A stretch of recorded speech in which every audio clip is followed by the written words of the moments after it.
habrá un día en que todos, al levantar la vista, veremos una tierra que ponga libertad. Hermano, aquí mi mano será tuya mi frente, y tú que esto de siempre caerás sin levantar huracanes de miedo ante la libertad. Haremos el camino en un mismo trazado, uniendo nuestros hombros para así levantar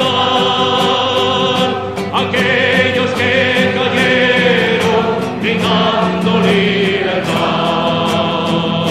Habrá un día en que todos, al levantar la vista, veremos una tierra que ponga libertad. Sonarán las campanas desde los campanarios y los campos desiertos volverán a granar.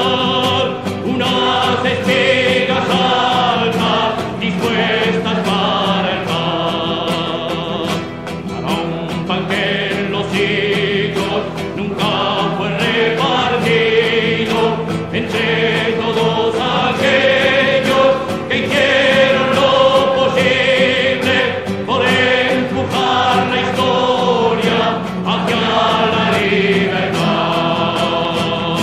Habrá un día en que todos, al levantar la vista, veremos una tierra que ponga libertad. También será posible que esa